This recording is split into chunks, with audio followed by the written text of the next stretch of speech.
marka koowaad waxaan u mahadcelinayaa xaruntan oo jaamac oo agaasimo ka tahay Firdawso aad iyo aad baan kaga mahadcelinaynaa waqti loo baahan yahay oo dhalintu u baahan tahay in wax loo sheego oo wax badan ay ka fahmaan dalka baad ku soo beegteen daraasadiini iyo cilmi baaristiini waan kaga mahadcelinaynaa waayo waqti hore ayaa u dambeysay in caruurtu ka faa'iideystaan ama haweenku ay u noqdaan wixii la oran jiray domesticada ama xirfadaha looga faa'iideysan jiray way ka baxnay saxadan ka baxnay kulli siyaasi iyo waxaynu wada noqonay inaan raadino agaasimo waaxid kursi wareega laakiin lacagta halka kuma jirto aqoontuna halka kaliya kuma jirtaan la dhalinyarada waxaan leeyahay ugu baaqayaa dalkeena shaqo badan baa taal haddii la abuuro wax badan oo dhaqaalaha aad heli kartaan ayaa jira jaamacadaha markii laga baxa kaliya maaha in la raadsho xil ka sii sareeyo laakiin in dhaqaalo la raadshaa muhiim ah oo waalidkii inta ay ku soo tacabeeray oo wixii soo barayay in dhanka kala bahasho u wareejisaan oo wax soo saar sameeyaan waxaan oran lahaa dhalinyarada halkaan fadhida oo wiilal iyo gabdhaba u badan oo wax soo barteen maanta hadii la yiraahdo gabar walba way aqal galsaa wiilbana guur rabaa la dhaho inaad aqal qurux badan dalban lahaydeen xagee yaalan aqalaas waxaan ka dalbanaa dibadaha kuwa photocopy waxaan oran lahaa marka u noqda asalka design-ka ka qaata company noqda dhaqaalaha ka horta ka soo saaro ka abuuro marka koowaad marka labaad waxaan oran lahaa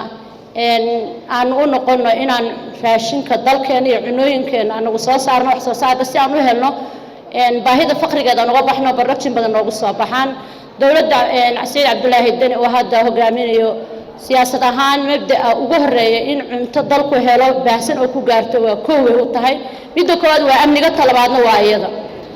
marka waxaan oran lahaa iyadana beeraha aan falano muruqiina maala macdanta soo saar meel dhig jir heesaa jir waaga hore ayadana waxaan oran lahayn hoosa loo soo horsado waxaan sameyn karnaa aniga ka wasaaradda beer ahaan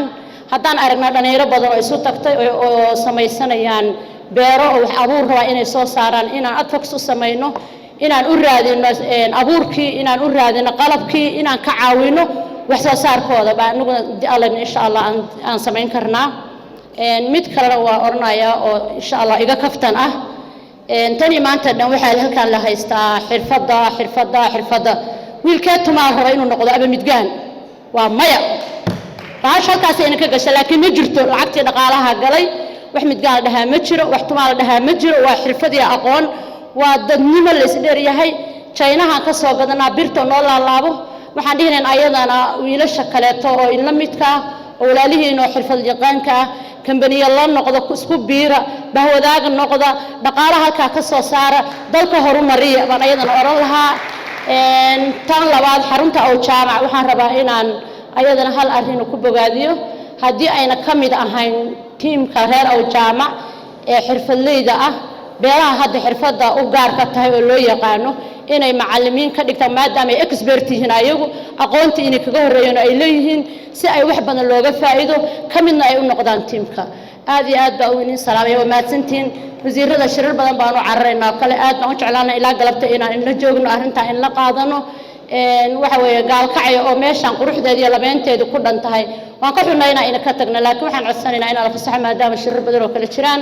aad iyo aad baa u mahadsantiin. Assalaamu calaykum waraxmatullaahi wabarakaatuh.